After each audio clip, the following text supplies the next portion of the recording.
Josh here at Survive on a Dime. Today I wanted to show you the heat blower I made for my wood stove. Probably cost me, I think it was like under $100, which maybe seems expensive, but all things considering, I don't really think it was. I mean, I'm sure I could have made it cheaper, but I wanted to get it done quickly because winter was approaching. Now we just had 70-degree day here in the middle of December, so, but who was to know that was going to happen? But basically, all I did was I took an old like metal cabinet I had, and you don't have to use a metal cabinet. You can use like an old vent, like a hood from like a stove. That would work too. Basically, any kind of metal enclosure you can get. I mean, you can get creative if you want. I actually thought at one point of like cutting a barrel in half. Like one of those, I think they're like 30-gallon barrels. Not a huge 55 gallons, because that would be a little overkill for this little thing. But, you know, just cutting a hole on top and just pumping it out through that way. But anything you can kind of come up with, go ahead and use. I mean, when I show you things, it's not to say this is the way you should do it. This is how I did it. And you need to come up with your own resources sometimes. And they may not be exactly what I have. And that's okay.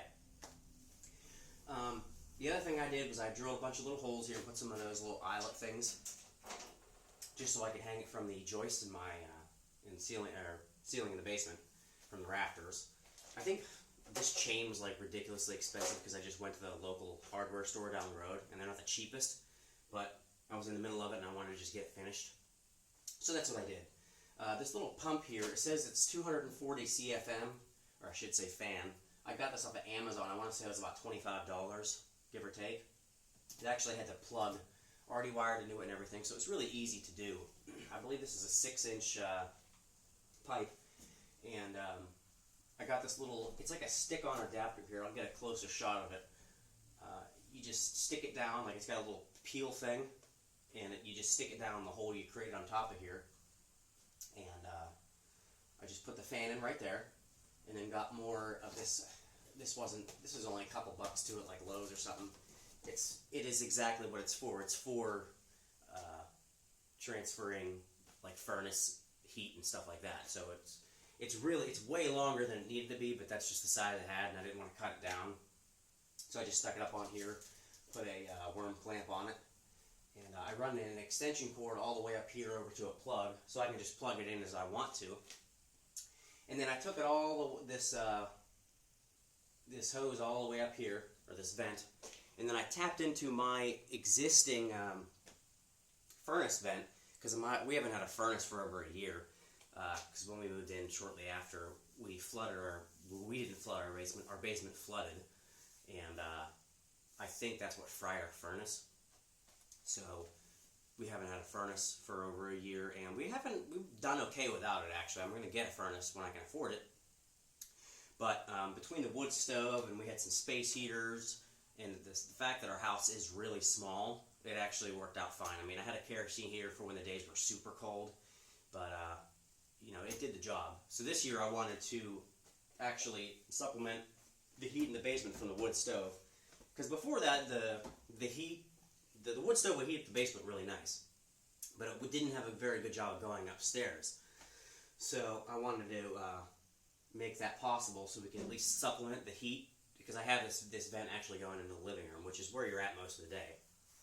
And you know, initial tests showed that it did in fact help out the heat upstairs. I didn't intend this to be a sole source of heat for the living room and upstairs, but it does definitely help. Now, we haven't hit super cold temperatures yet, but I know it will at least help, so I won't have to maybe run the space heaters as hard as they were before. So again, this is just essentially a free source of heat, because I have yet to pay for firewood. I have plenty of woods and sources to get firewood for free, so I don't really have to worry about that. I just have to split it, which is not fun, but I guess it's good exercise. So that's pretty much it. Like I said, I'll give you a better view of the overall situation here. Now, I did want to show you. Basically, I just took that fan, it goes all the way up here into the joist, comes all the way over.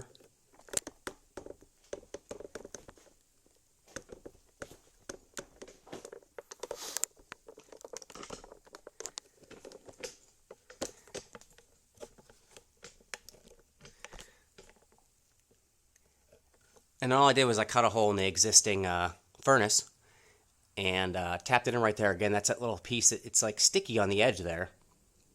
And then I just stuck it up there, made sure the surface was clean. And then I just took some self-tapping screws and just screwed it in there too.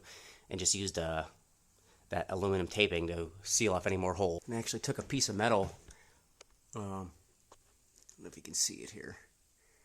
Right up there. And it goes like this piece of metal just goes the length.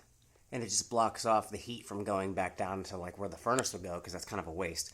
So it really does all just go towards the living room area. So that's another thing to keep in mind if you decide to do a project like this. But again, it was very easy. But this took me maybe a couple hours at most. It didn't take long. It was very easy to do. This is something that most people could handle. I don't consider myself to be an expert at building things. I just kind of do what I need to do.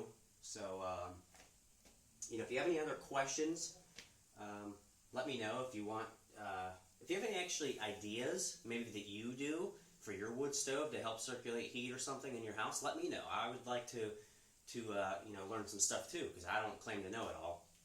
The other thing I did want to show you too, maybe I'll make a video on this in the future. I've been trying to make slowly here these paper logs out of this thing I bought online. It's kind of crappy.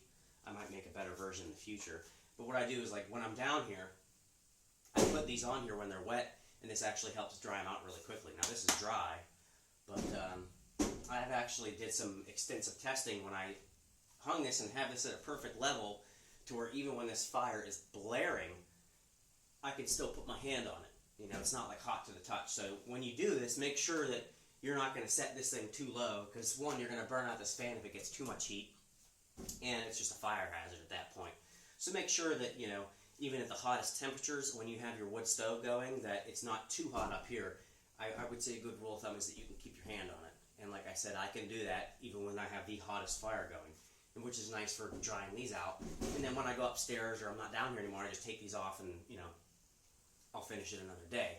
But these take a good while to dry out, especially in a basement where there's no sunlight. So if you do this, I would suggest doing that in the summer. But again, I may make a video on this in the future. But that's it for now. If you have any other questions, concerns, let me know in the comments section. If you like guns and gun-related things, head over to our Guns and That channel. Lots of good stuff over there. Please like and subscribe, and take care.